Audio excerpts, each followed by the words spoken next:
warahmatullahi wabarakatuh. Perkenalkan, nama saya Alisa Nuraini dari kelas 10 Saya akan membuat video kampanye yang berdurasi 3 menit per orang. Di sini saya akan menjelaskan materi tentang bioteknologi.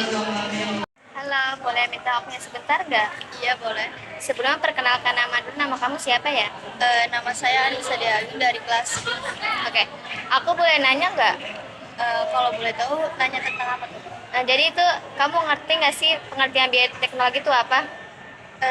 Sejujurnya aku masih belum paham sama belum ngerti juga, jadi boleh tolong dijelasin. Oke deh ya.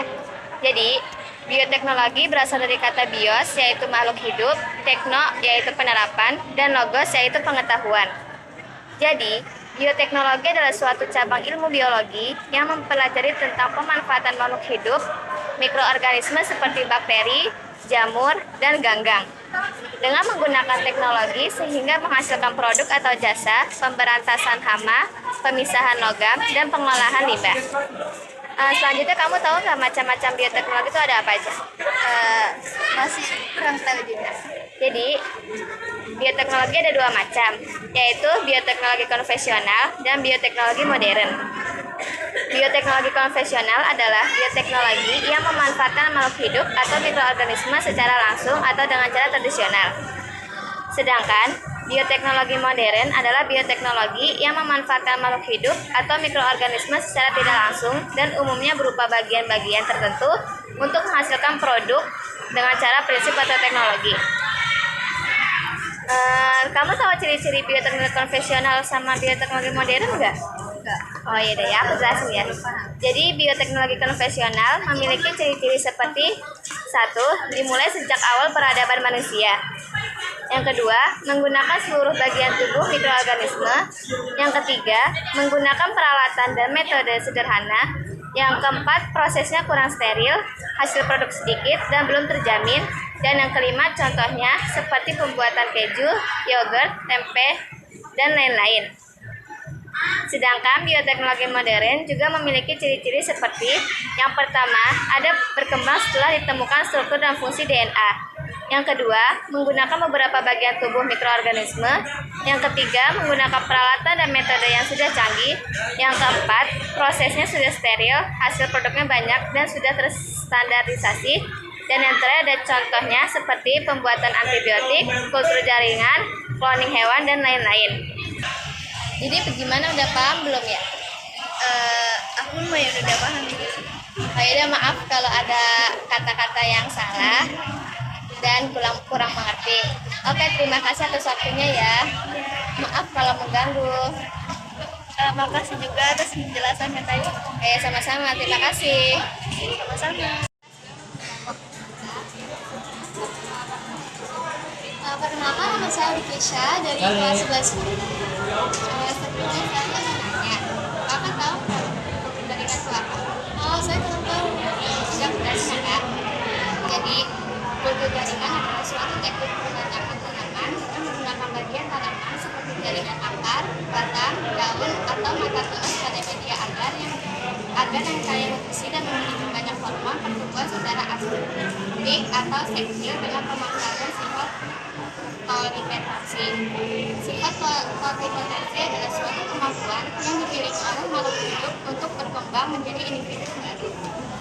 Kakak tahu macam-macam kultur jaringan itu apa? Jadi yang pertama ada host and predator, yaitu teknik kultur jaringan yang berasal dari jaringan juga. Yang kedua ada arter-kultur, yaitu teknik kultur jaringan yang berasal dari serbuk sari. Yang ketiga ada protoplasma, yaitu teknik kultur jaringan yang berasal dari protoplasma atau bagian sel hidup yang sudah dihilangkan di reseptor.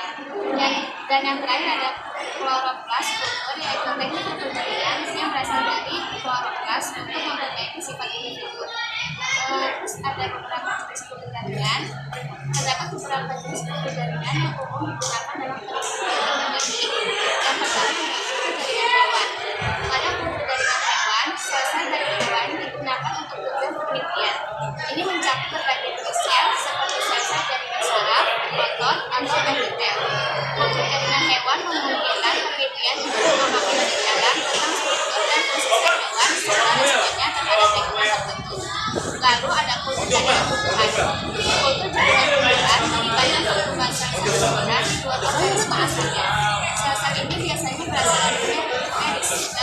pembadian tanaman lainnya. Kultur jaringan tumbuhan penting dalam studi penumbuhan tanaman, pengembangan varietas tanaman, dan pemahaman tentang proses fisiologis tumbuhan. Selanjutnya ada kultur jaringan mikroba. Kultur jaringan mikroba memanfaatkan mikroorganisme seperti bakteri atau fungi untuk penelitian. Teknik ini dapat digunakan dalam produksi antibiotik, enzim, atau studi tentang interaksi mikroba dengan lingkungan mereka. Kultur jaringan mikroba juga penting dalam pemahaman patogen dan pengembangan strategi pengendalian penyakit. Selanjutnya ada kultur jaringan manusia. Salah satu aplikasi paling penting dari kultur jaringan adalah dalam penelitian biologis. Kultur jaringan manusia melibatkan pertumbuhan sel-sel manusia di laboratorium untuk studi tentang penyakit, penelitian obat-obatan, dan pengembangan terapi baru. Ini memungkinkan peneliti untuk memahami mekanisme fungsi, aktivitas obat-obatan, serta mengembangkan terapi yang tidak efektif. Kamu tahu manfaat jaringan itu apa? Oke, yang pertama ada memungkinkan pengamatan yang lebih terkendali terhadap sel dan jaringan. Yang kedua, membantu dalam memahami proses pertumbuhan dan perkembangan sel. Yang ketiga, digunakan dalam pengembangan obat-obatan dan terapi baru. Yang keempat, menyediakan model untuk memahami penyakit dan patologi. Dan yang terakhir, dalam metode penelitian spesifik. Selanjutnya, langkah-langkah kultur jaringan ada semacam. Yang pertama ada sterilisasi, yaitu seperti pembebasan mikroorganisme pada alat rendahan yang digunakan. Yang kedua, pembuatan media agar yang kaya nutrisi dan hormon pertumbuhan. Yang ketiga, inisiasi seperti pengambilan ekstrak atau bagian yang pertumbuhan. Yang keempat, modifikasi seperti penempatan ekstrak pada media eksplorer. Yang kelima, penggambaran seperti pembentukan ekstrak menjadi halus atau ekstrak yang berkembang menjadi sel-sel yang belum terdireferensiasi atau tunas baru. Dan yang terakhir adalah aklimatisasi seperti membuat halus menjadi plantiet atau tanaman kecil yang sudah memiliki akar batang daun yang kemudian dipindahkan ke media kedua. Makasih ya Kak, sudah waktunya. Kelas 9 di wawancara biologi. Sebelumnya perkenalkan namaku salah kelas ya. Saya Syifa Rizkia dari kelas 10. Kakak tahu nggak sih cloning hewan itu apa? Boleh saya jelasin ya Kak? Jadi, cloning hewan adalah proses di mana seluruh organisme direproduksi dari sel yang diambil dari organisme induk secara aseksual, sehingga menghasilkan keturunan yang secara genetik identik. Ini berarti hewan cloning merupakan duplikat sama persis dari induknya, yang berarti juga memiliki DNA yang sama. Cloning sebenarnya banyak terjadi di alam. Reproduksi aseksual pada organisme tertentu dan terjadinya kembar dari sel telur yang sama merupakan contoh cloning. Dengan kemajuan teknologi, proses cloning saat ini bisa dilakukan di laboratorium. Cloning hewan di laboratorium. Para ilmuwan telah mencoba mengkloning hewan untuk waktu yang lama. Banyak upaya awal belum menunjukkan hasil positif. Hasil cloning pertama yang cukup sukses yaitu ketika kecebong berhasil dikloning dari sel embrio katak. Hal ini dilakukan dengan proses transfer nukleus. Hanya saja, kecebong hasil cloning tidak hidup lama untuk tumbuh menjadi katak dewasa. Namun, hal ini tetap menjadi terobosan yang penting. Contoh cloning hewan pertama yang benar-benar berhasil dilakukan pada domba. Dolly, nama domba hasil cloning tersebut, tidak hanya hidup lama, tetapi juga mampu bereproduksi secara alami. Dolly dikloning oleh Samuel Mood dan timnya di Institut Roslin di Edinburgh, Skotlandia pada tahun 1997. Terus sekarang tahu nggak proses cloning hewan itu kayak gimana? Jelasnya kan? Jadi proses pembuahan dirangsang dengan memberikan kejutan listrik atau dengan bahan kimia tertentu. Sel-sel yang berkembang kemudian ditanamkan ke rahim induk betina. Hewan cloning yang dihasilkan memiliki ciri identik dengan sel asli. Sejak cloning Dolly, saat ini dimungkinkan membuat cloning dari sel non-embrio. Cloning hewan dapat dilakukan baik untuk tujuan reproduksi dan non-reproduksi atau terapeutik. Dalam kasus kedua, cloning dilakukan untuk menghasilkan sel punca yang dapat digunakan untuk tujuan terapeutik. Misalnya untuk penyembuhan perubahan atau menciptakan organ yang rusak atau tidak memultiplikasikan seluruh organisme. Sudah paham? Makasih ya atas waktunya. Sebelumnya saya dari kelas 29. Wawancara tentang nama aku Raya Regina dari kelas 10. Kamu tahu nggak sih apa itu mikroorganisme penghasil energi? Tidak menjelaskan ya Kak. Jadi mikroorganisme penghasil energi adalah mikroba yang mampu menghasilkan energi melalui berbagai proses metabolisme. Mikroorganisme ini memainkan peran dalam siklus energi di alam, serta dalam aplikasi bioteknologi untuk produksi energi terbarukan. Terus di sini ada beberapa contoh mikroorganisme penghasil energi. Yang pertama ada bakteri fotosintetik. Dan bakteri sulfur mampu menggunakan energi cahaya matahari untuk menghasilkan energi kimia dalam bentuk adenosin trifosfat atau ATP melalui proses fotosintesis. Yang kedua ada bakteri hidrogen. Beberapa jenis bakteri seperti bakteri hidrogen atau misalnya Clostridium desulforide mampu menghasilkan energi dengan cara menguraikan senyawa organik atau anorganik untuk menghasilkan hidrogen sebagai produk sampingan. Yang ketiga ada bakteri metanogenik. Bakteri metanogenik seperti Methanobacter dan Methanococcus mampu menghasilkan energi dengan mengubah karbon dioksida dan hidrogen menjadi metana melalui proses metanogenesis. Yang keempat ada alga. Alga seperti chlorella dan spirulina mampu menggunakan energi matahari untuk melakukan fotosintesis dan menghasilkan energi dalam bentuk karbohidrat. Yang kelima ada bakteri fermentasi. Beberapa jenis bakteri seperti bakteri acidic atau lactobacillus dan bakteri acidogenik atau acetobacter mampu menghasilkan energi melalui proses fermentasi, di mana senyawa organik diuraikan menjadi asam organik atau etanol sebagai produk sampingan.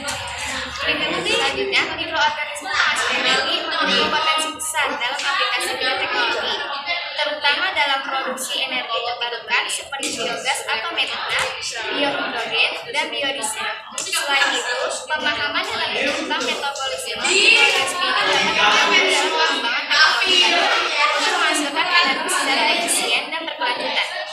Mikroorganisme penghasil limbah adalah mikroorganisme yang secara alami membutuhkan produk sampingan atau limbah selama proses metabolisme mereka. Limbah yang dihasilkan oleh mikroorganisme ini dapat berupa berbagai macam zat organik dan anorganik, gas atau senyawa kimia lainnya yang dapat mempengaruhi lingkungan sekitarnya. Di sini ada beberapa contoh mikroorganisme penghasil limbah.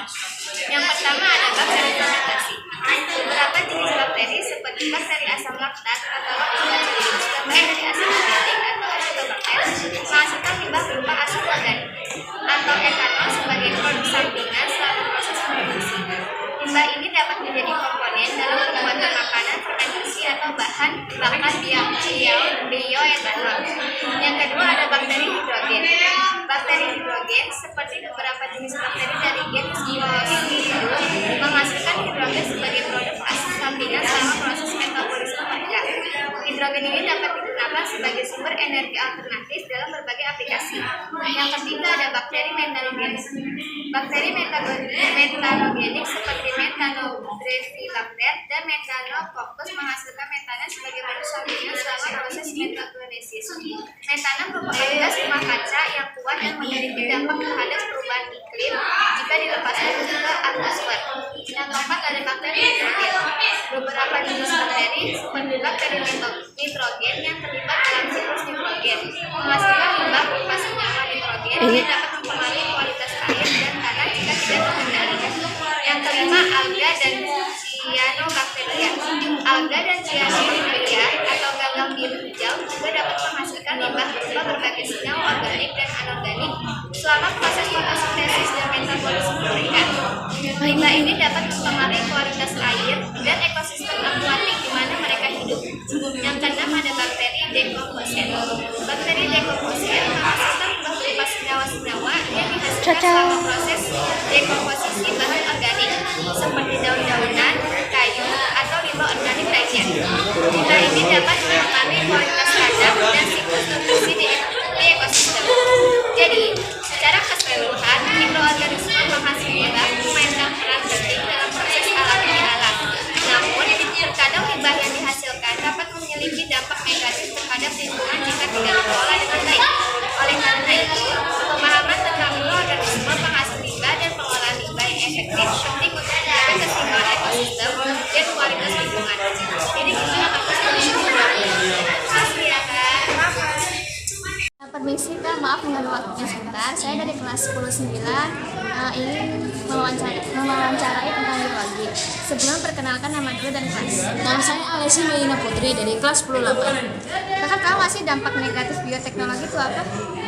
Salah satunya itu mungkin apa ya? Kurang tahu deh, tolong jelasin ya. Saya jelasin ya Kak. Jadi, dampak negatif bioteknologi yang dapat ditimbulkan adalah yang pertama ada kemungkinan menciptakan mikroorganisme patogen baru. Manipulasi genetik dari mikroorganisme yang dapat menciptakan patogen baru akan sangat berbahaya bagi ekosistem jika mikroorganisme hasil manipulasi tersebut terlepas keluar dari laboratorium. Oleh karena itu, para peneliti diharapkan mentaati seluruh petunjuk untuk menjamin keamanan penelitiannya. Yang kedua ada timbulnya bahan makanan yang mengandung protein baru bersifat toksik. Organisme transgenik yang dihasilkan melalui transfer gen dari bakteri atau hewan ke dalam tumbuhan atau sebaliknya. Berbeda dengan organisme hasil hibridisasi, makanan yang dihasilkan dari penyambungan gen atau organisme transgenik dapat mengandung protein baru yang kemungkinan bersifat toksik atau menyebabkan alergi pada sebagian orang. Dalam hal ini perlu adanya bioetika pertanian, yaitu kajian nilai moral dalam bioteknologi di bidang pertanian. Yang ketiga ada munculnya tanaman supergulma.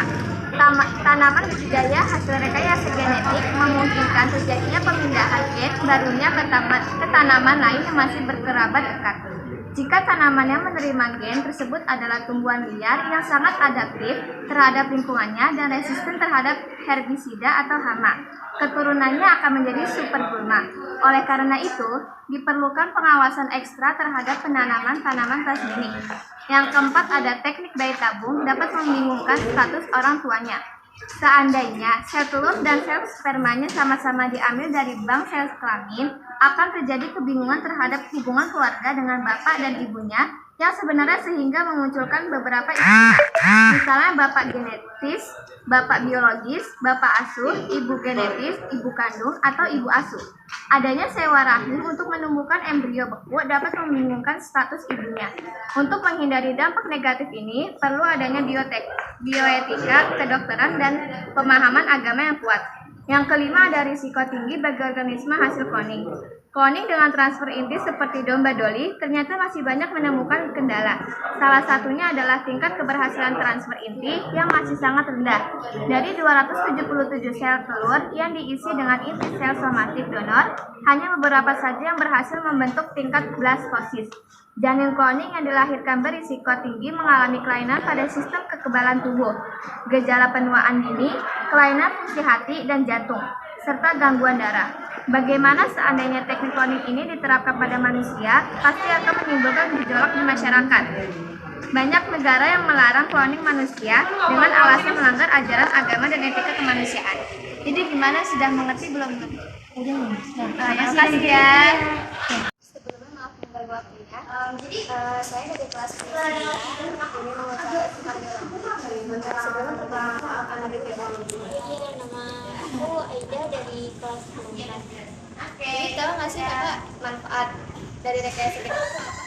Ini dijelasin ya kak.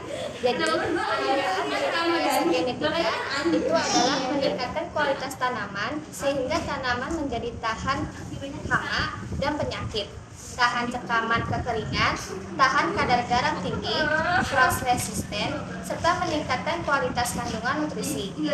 Produk hasil rekayasa genetik, para ahli melakukan rekayasa genetik pada beberapa produk, yaitu produk farmasi. Pemenuhan kebutuhan produk farmasi tertentu bila dilakukan dengan teknologi konvensional akan memerlukan bahan dan biaya yang banyak. Contohnya, hormon somatostatin, yaitu hormon pertumbuhan pada manusia. Hormon ini memerlukan setengah juta otak domba untuk mendapatkan 0,005 gram somatostatin murni. Sedangkan melalui OHRG, 9 liter produk fermentasi, bakteri sudah menghasilkan somatostatin dengan jumlah yang sama. Teknologi rekayasa genetik dalam bidang farmasi menghasilkan protein, vaksin, dan antibiotik. Produk non-pangan rekayasa genetik juga menyentuh di bidang lain, seperti peternakan, perkebunan, dan kehutanan.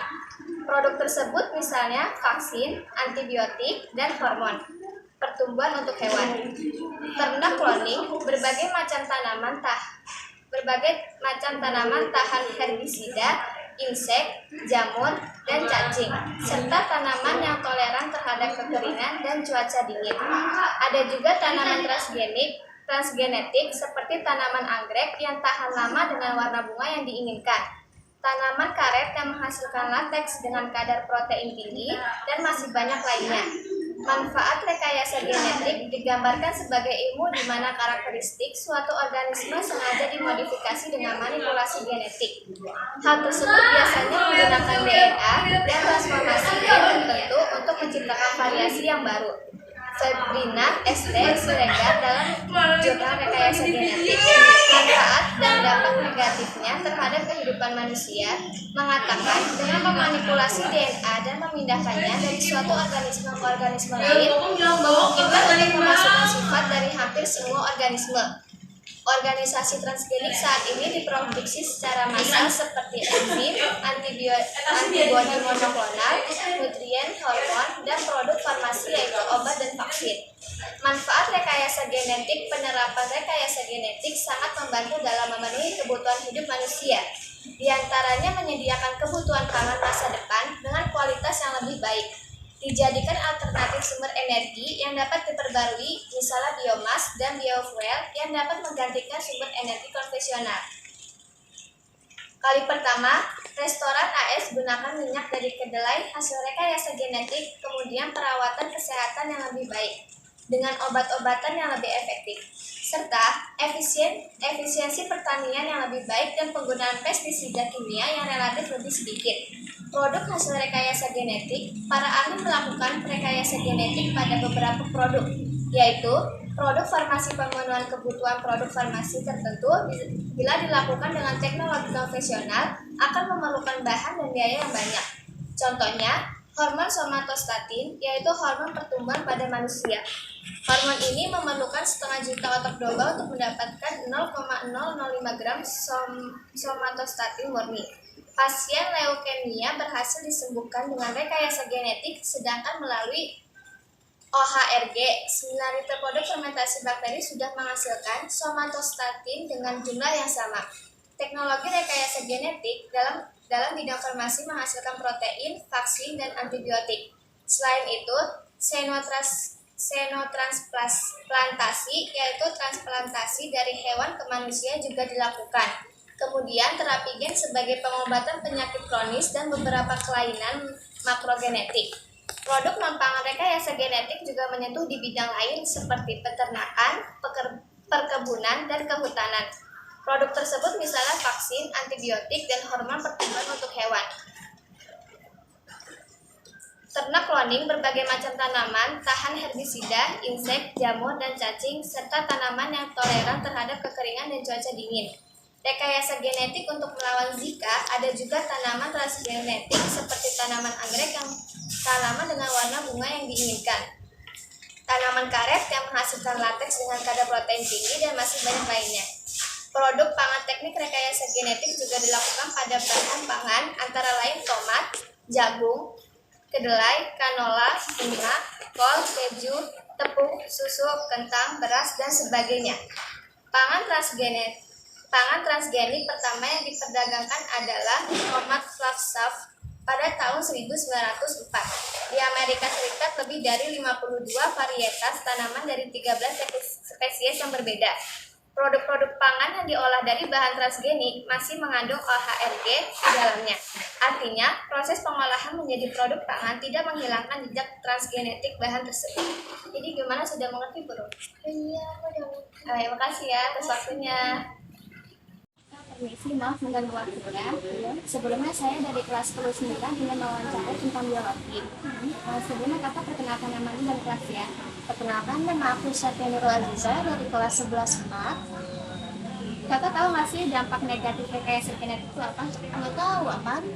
Jadi yang pertama ada menyebabkan polusi biologi atau genetik engineering organisme dari hasil rekayasa genetik yang terlepas dari laboratorium ke lingkungan bebas.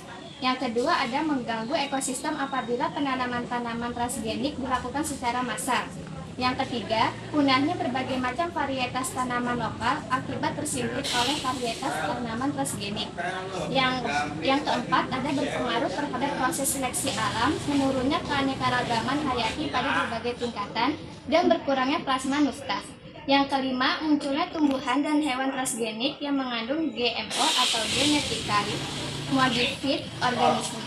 Yang keenam, ada timbulnya alergi terhadap transgenik yang telah disisipi gen free dari berbagai bacillus thuringiensis.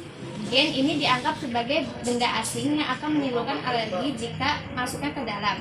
Selanjutnya, kakak tahu nggak sih dampak positif rekayasa genetik itu apa? Jadi yang pertama, ada tanaman hasil rekayasa genetik yang tahan terhadap hama serangga, bisa mengurangi pencemaran lingkungan karena tidak membutuhkan insektisida yang banyak. Yang kedua, bisa mengurangi pencemaran limbah seperti penggunaan Thiobacillus peroxidans yang berguna untuk memisahkan logam dari bijinya. Yang ketiga, memajukan ketahanan pangan suatu bangsa dengan memproduksi bibit-bibit unggul. Yang keempat, dapat membuat bibit dalam waktu yang relatif singkat. Yang kelima, tanaman hasil rekayasa genetika biasanya tahan lebih lama terhadap hama serta dapat meningkatkan hasil panen. Yang keenam, peningkatan kualitas produksi tanaman dan peternakan. Yang ketujuh, peningkatan perekonomian petani dan perekonomian suatu negara. Yang kedelapan, peningkatan bidang farmasi dan kesehatan dalam pencegahan dan pengobatan penyakit. Terus ada terhadap sosial dampak negatif terhadap kesehatan. Yang pertama, banyak individu mutan hasil rekayasa genetik yang menderita kelainan baik fisik maupun psikis. Yang kedua, kloning pada manusia masih banyak menuai kontroversi karena individu hasil kloning memiliki usia lebih pendek karena usia sel-sel hasil kloning sama dengan usia sel-sel induknya. Yang ketiga, gen-gen hasil dari hasil rekayasa genetik yang akan dimasukkan ke dalam tubuh manusia dikhawatirkan dapat mempengaruhi gen lain sehingga dapat menimbulkan alergi, keracunan, atau gangguan lainnya. Yang keempat, ada kemungkinan penggunaan materi genetik dari virus tertentu untuk menghasilkan tanaman pangan transgenik akan menghasilkan virus yang mempunyai sifat lebih membahayakan jika gen virus tergabung dengan gen tanaman pangan. Dengan begitu, konsumsi tanaman pangan tersebut bisa berbahaya bagi manusia. Terus ada dampak negatif terhadap sosial ekonomi. Yang pertama, munculnya kecemburuan terhadap kelompok penanam modal besar yang memperoleh tanaman transgenik kualitas unggul. Sementara, para petani tradisional makin terpuruk karena tidak bisa mendapatkannya. Yang kedua, ada rekayasa genetik merupakan bagian yang sangat vital dari bioteknologi. Akan tetapi, biaya untuk mentransfer gen dari satu spesies ke spesies lain sangatlah mahal. Jadi sebenarnya kontennya mereka ada paham belum? Paham banget, makasih ya. Makasih ya telah mengganggu waktunya. Iya, Halo, permisi, minta waktunya sebentar. Saya dari 10-9 ingin mewawancarai soal biologi. Sebelum perkenalkan nama dan kelas. Oke, sebelumnya perkenalkan, nama saya Sofia dari kelas 10. Aska tahu nggak sih mikroorganisme penghasil makanan dan minuman itu apa aja? Kalau mikroorganismenya tahu sih, cuman emang belum terlalu banyak. Dan aku jelasin ya. Jadi mikroorganisme penghasil makanan dan minuman itu ada 10. Yang pertama ada keju. Nama mikroorganismenya Streptococcus thermophilus. Jenis mikroorganismenya bakteri. Bahan bakunya susu sapi. Yang kedua ada yogurt. Nama mikroorganismenya yaitu Lactobacillus bulgaricus. Jenis mikroorganismenya bakteri. Bahan bakunya susu sapi. Yang ketiga ada tempe. Nama mikroorganismenya yaitu Rhizopus oryzae. Jenis mikroorganismenya jamur. Bahan bakunya kacang kedelai. Yang keempat ada tape atau beet. Nama mikroorganismenya Saccharomyces cerevisiae. Jenis mikroorganismenya jamur, bahan bakunya singkong. Yang kelima ada tauco. Nama mikroorganismenya Aspergillus oryzae. Jenis mikroorganismenya jamur, bahan bakunya kacang kedelai. Yang keenam ada nata di koko. Nama mikroorganismenya yaitu Acetobacter psyllinum. Jenis mikroorganismenya bakteri, bahan bakunya air kelapa. Yang ketujuh ada roti. Nama mikroorganismenya yaitu Saccharomyces cerevisiae. Jenis mikroorganismenya jamur, bahan bakunya tepung gandum. Yang kedelapan ada kecap. Nama mikroorganismenya yaitu Aspergillus wenti. Jenis mikroorganismenya yaitu jamur, bahan bakunya yaitu kacang kedelai. Yang kesembilan ada oncom. Nama mikroorganismenya yaitu Neospora cytophila. Jenis mikroorganismenya yaitu jamur, bahan bakunya yaitu ampas tahu. Yang ke-10 ada mentega. Nama mikroorganismenya yaitu Streptococcus lactis. Jenis mikroorganismenya jamur, bahan bakunya susu sapi. Selanjutnya Aska tahu nggak mikroorganisme protein sel tunggal itu apa? Pernah dengar cuman kayak belum tahu sih. Nah, ini aku jelasin ya.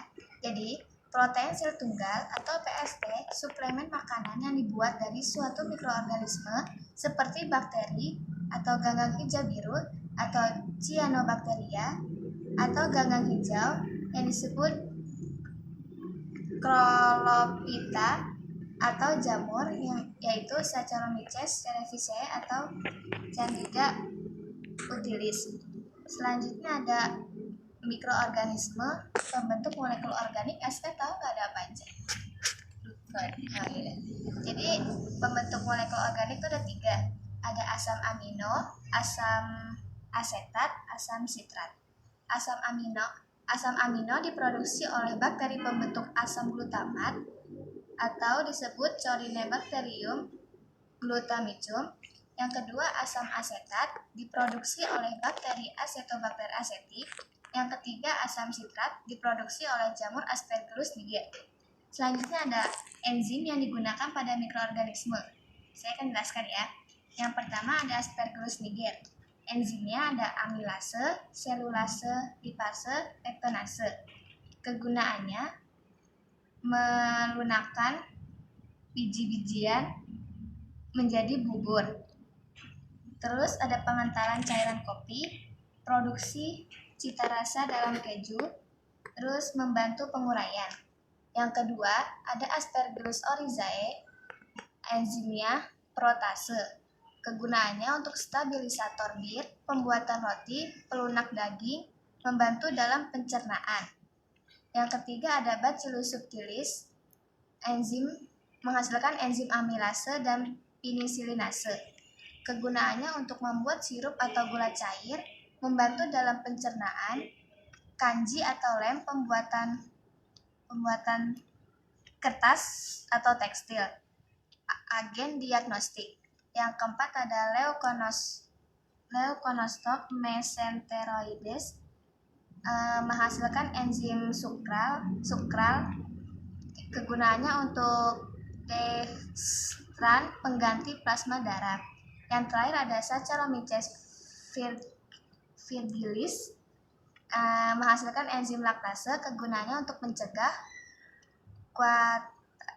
kualitalisasi dalam apa ini ya?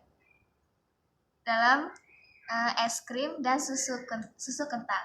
Jadi gimana Aska penjelasan dari aku? Oke, udah lengkap banget sih menurut aku. Makasih ya. Ya, Mas Dika ini. Sebelumnya saya dari kelas 10-9 ini mau wawancarai tentang biologi. Sebelumnya bisa perkenalkan nama dan kelas. Nama saya juga dari kelas 10. Kamu tahu nggak sih antibiotik itu ada apa aja? Apa tuh kurang tahu. Jadi antibiotik adalah zat yang mampu menghambat bahkan mematikan mikroorganisme patogen. Ada beberapa jenis antibiotik.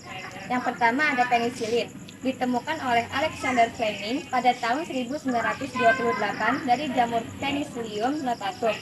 Zat antibiotik yang dihasilkan oleh jamur ini dinamakan penisilin. Pada saat itu, penisilin digunakan untuk menyembuhkan berbagai penyakit yang disebabkan oleh infeksi kuman. Contoh mikroorganisme lain penghasil penisilin adalah Penicillium trisogenum. Yang kedua, ada cephalosporin, merupakan antibiotik yang digunakan untuk beberapa jenis bakteri yang mampu menghasilkan enzim penghambat kerja penisilin. Cephalosporin C dihasilkan oleh jamur Cephalosporium. Jenis Cephalosporium lainnya adalah Cephalosporin P dan N. Yang ketiga, ada Streptomycin dihasilkan oleh Streptomyces, Streptomycin maupun membasmi mikroorganisme yang kebal terhadap penisilin ataupun cephalosporin. Yang keempat, ada tetrasiklin dihasilkan oleh bakteri Streptomyces aureofaciens dan Streptomyces rhinosus. Tetrasiklin mampu menghambat sintesis protein bakteri pada ribosomnya. Yang kelima ada eritromycin dihasilkan oleh Streptomyces erythraeus. Eritromycin biasanya digunakan oleh pasien yang alergi terhadap penisilin atau untuk melawan bakteri yang resisten terhadap penisilin. Yang keenam ada polymyxin dihasilkan oleh Bacillus polymixa. Polymyxin digunakan untuk melawan bakteri gram negatif. Yang ketujuh ada basiklasin dihasilkan oleh Bacillus subtilis. Basiklasin mampu menghambat sintesis dinding sel bakteri dan digunakan untuk melawan bakteri gram positif. Selanjutnya ada vaksin. Kamu tahu nggak vaksin itu apa? Boleh jelasin lebih? Vaksin adalah mikroorganisme atau bagian dari mikroorganisme yang telah dilemahkan, kemudian dimasukkan ke tubuh orang yang sehat untuk memicu terbentuknya sistem kekebalan. Vaksin dapat berasal dari substansi toksoid bakteri yang sudah tidak berbahaya bagi tubuh. Contohnya, vaksin hepatitis, vaksin polio, vaksin campak, vaksin BCG untuk mencegah TBC, serta vaksin DPT untuk mencegah difteri dan tetanus. Selanjutnya ada interferon. Pada tahun 1957, Alip Isaacs dan Jan Lindemann meneliti respon tubuh terhadap infeksi virus. Mereka menemukan suatu zat yang dikeluarkan oleh sel yang terinfeksi. Zat tersebut membantu sel lainnya menolak infeksi virus. Zat tersebut kemudian disebut interferon. Interferon adalah senyawa glikoprotein yang disekresikan oleh sel hewan vertebrata akibat rangsangan biologis seperti virus, bakteri, protozoa, atau senyawa lainnya. Jadi gimana? Sudah, makasih ya. Maaf mengganggu waktunya. Saya dari kelas 10-9 ingin mewawancarai tentang biologi. Sebelumnya perkenalkan nama dan kelas terlebih dahulu. Saya Ren Kamil dari kelas 10. Kamu tahu nggak sih terapigen itu apa? Agak tahu dah, apa itu ya? Jadi, terapigen adalah usaha perbaikan kelainan genetik dengan memperbaiki susunan basa nitrogen pada rantai DNA dalam gen. Untuk mengganti gen yang rusak atau gen mutan yang merugikan, dapat disisipkan atau dicengkokkan gen pengganti yang normal dengan teknik rekombinasi DNA. Terapigen biasanya digunakan untuk memperbaiki kelainan genetik karena tidak adanya suatu enzim yang disebabkan oleh adanya gen mutan atau gen yang tidak normal. Gen normal dapat dimasukkan ke dalam kromosom di dalam inti sel somatik agar sel somatik tersebut mampu memproduksi enzim secara normal. Terapigen diterapkan untuk memperbaiki kelainan genetik ADD atau adenosin deaminase defisiensi. ADD adalah kelainan berupa kehilangan daya tahan tubuh akibat tidak terdapatnya enzim ADA atau adenosin deaminase, sehingga rentan terkena infeksi patogen. ADD menyebabkan penyakit SCID atau severe recombinant immunodefficiency disease. Anak-anak yang mengidap SCID tidak mempunyai proteksi dari sistem imunitas tubuh terhadap bakteri, virus, dan kuman. Mekanisme terapi gen adalah sebagai berikut. Ada alel ADA normal disisipkan ke dalam asam nukleat retrovirus sehingga diperoleh retrovirus rekombinan. Dalam hal ini, retrovirus berperan sebagai vektor. Selanjutnya ada sel limfosit T abnormal dari pasien kemudian dikultur bersama retrovirus rekombinan. Selanjutnya ada retrovirus rekombinan menginfeksi sel limfosit T abnormal dan menyisipkan genomnya pada sel limfosit T tersebut sehingga sel limfosit T menjadi normal karena telah mengandung alel ADA. Dan selanjutnya ada sel limfosit yang sudah normal dimasukkan kembali ke dalam tubuh pasien sehingga pasien akan mendapatkan sistem kekebalannya kembali.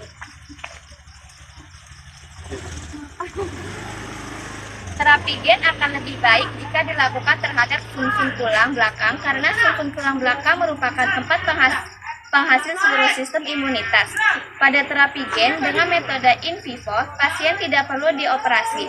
DNA normal diinjeksikan ke dalam sel melalui vektor virus yang sangat sederhana, misalnya dari jenis retrovirus dan adenovirus.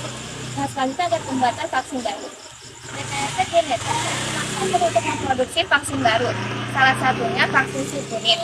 Vaksin subunit adalah vaksin yang dibuat dari bagian tertentu mikroorganisme yang imunogenik secara alamiah. Sifat imunogenik artinya mampu menimbulkan respon imunitas tubuh. Vaksin subunit umumnya berasal dari protein permukaan virus. Vaksin dari protein permukaan virus merupakan vaksin yang potensial dan dapat diperbanyak dengan metode cloning gen atau teknologi DNA rekombinan. Gen pengkode protein tersebut dimasukkan ke dalam plasmid sel ragi atau misalnya Saccharomyces cerevisiae. Oke, terima kasih penjelasannya. Bisa dimengerti? Terima kasih ya atas waktunya.